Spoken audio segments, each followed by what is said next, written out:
Footsteps thud against the rough ground as beaten, exhausted soldiers attempt to keep their heads high.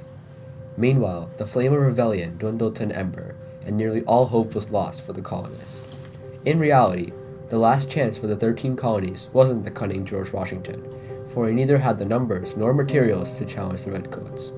The colonists' fight for independence would not be possible without supplies from abroad, and they were in need of a diplomat. Author, inventor, and philosopher Benjamin Franklin took on the immense task. During the American Revolution, Benjamin Franklin's vital encounters and exchanges with the French influenced the outcome of the War for Freedom and built the foundation of America.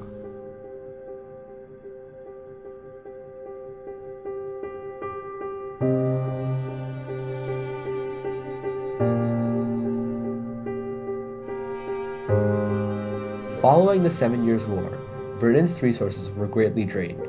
This forced them to impose harsh taxation policies, such as the Stamp Act, on the colonists in America. Colonists began to push for government reform, with patriots such as Samuel Adams spearheading the movement. Thereafter, America's thirst for freedom was born, and all of the men and women in the colonies united for one cause: independence. However, an army dressed in rags has no chance to beat the strongest military power ever known without assistance. Though the Continental Army's revolutionary fervor expanded, there was one other nation that hated Great Britain more than them: France. Nevertheless, what would convince the French to help their patriots' dying cause? As the Revolutionary Front grew, Ben Franklin was off printing, writing, inventing, and becoming his well-known self. Being a colonist of Great Britain, he himself respected the British to an extent, and didn't try to provoke too much hatred between the mother country and the colonies. Although when he went to the English court in 1766, his high opinions of the British Empire were tested. Franklin, shocked at Britain's reactions, expressed his thoughts about the taxation policies. Angered more and more, Franklin began to support independence, leading him to garner the title the First American. Due to his fame and newfound patriotism, he became the natural choice for the U.S. Congress to be sent to France to spark an alliance. They thought by sending Franklin over, people who were important in the government of France, even if they didn't care at all about the United States, they would certainly invite Franklin over for dinner. They'd invite him to parties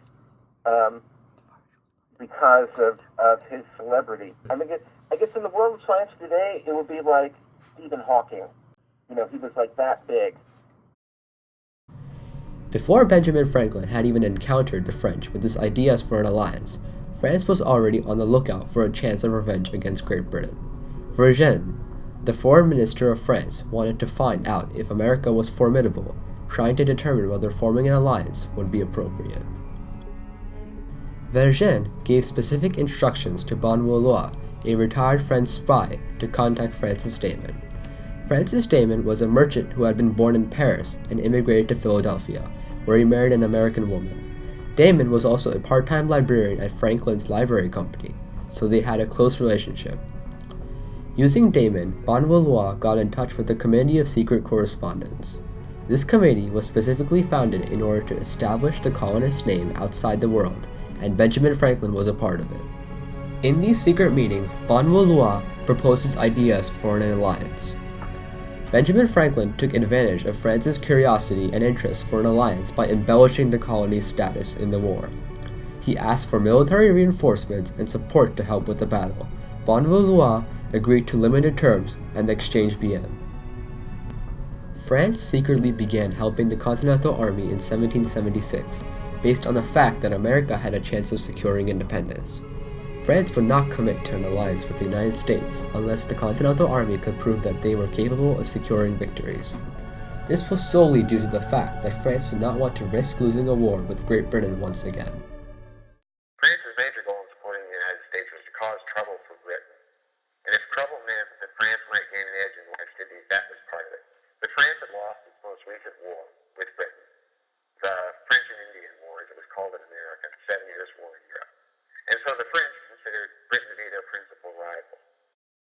To obtain an official alliance, Benjamin Franklin was sent on the ship Reprisal in October 1776 to negotiate with France.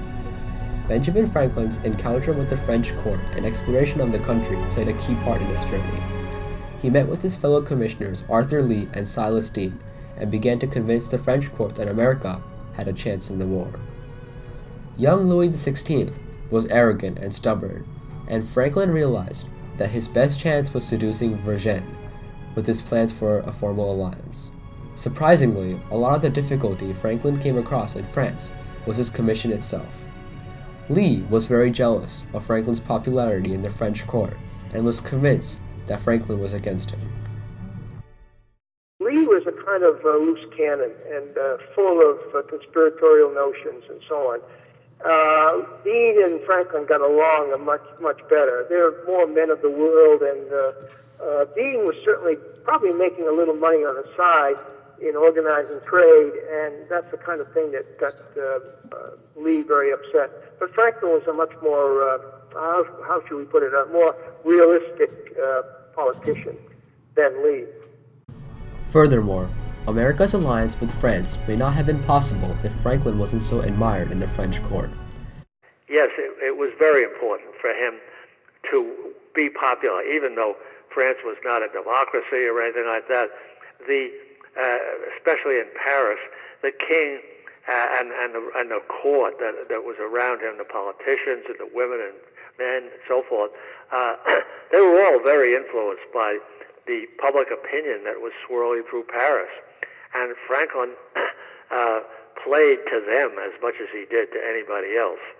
While everyone in the French court wore custom-tailored clothes and dresses, Franklin wore casual and comfortable clothing. This made the French admire the American lifestyle and led him to being idolized even more. Franklin was well aware of the impression he made on the French people, and it is quite possible that he used it to pressure Vergennes and Louis XVI into an alliance with the United States. When Vergennes first encountered Franklin, he was dubious that the Americans even had a chance in the war. Things were not looking good for the Americans. It was clear that something big had to happen in order for France to agree to an alliance. Thankfully, America pulled it all together and won inevitably the most significant battle of the Revolution, the battles of Saratoga. Before the events at Saratoga, Vergennes and Franklin were at a stalemate. Vergennes still hadn't been persuaded that America had a chance, and Franklin did not yet have the necessary evidence to prove his point. After hearing of the Battle of Saratoga, Franklin was ecstatic. Franklin had finally received the factor that would change Vergennes' mind. He couldn't believe that the Continental Army had done so well at such a large battle, and he knew that now was his chance to forge an alliance with France. There was, however, another facet that helped influence France even more to give support to America. Vergennes was extremely surprised when he heard of the events at Saratoga, as most Frenchmen were. Using this positive, Ben Franklin catalyzed the signing of the Treaties of Paris in February of 1778. The Treaty of Amity and Commerce started a universal peace and a true and sincere friendship between the Most Christian King, his heirs and successors, and the United States of America. On the other hand, the Treaty of Alliance presented an agreement where each country for a common cause. France was finally an official ally of the United States of America. France's exchange of materials and supplies with the United States for friendship and alliance foreshadowed the outcome of the American Revolution. The next year, in 1779, France even convinced Spain to join the war with them. Spain had several motives to enter the war, such as beating their longtime rival Great Britain and gaining more territories in North America. Spain had an extremely strong navy, famous for their armada. With their donations of ships, America was fighting well on land and sea. Due to the help from France and Spain, Great Britain's defeat in the war was imminent. Clearly, Benjamin Franklin's encounters with the French were a key part in American history, and the outcome of Franklin's work influenced the Revolutionary War. Franklin convinced a monarchy to help support a nation striving for liberty and failing miserably at that time. Franklin was the one who got the Treaty of Amity and Commerce signed in February of 1778. It was Franklin once again to sign the Treaty of Paris in 1783, which ended the American Revolution. His diligent diplomatic work managed to save America in its darkest hours. Thanks to Franklin's achievements, the change from subject to citizen for the colonists was seamless, and the foundation of what it means to be an American was born.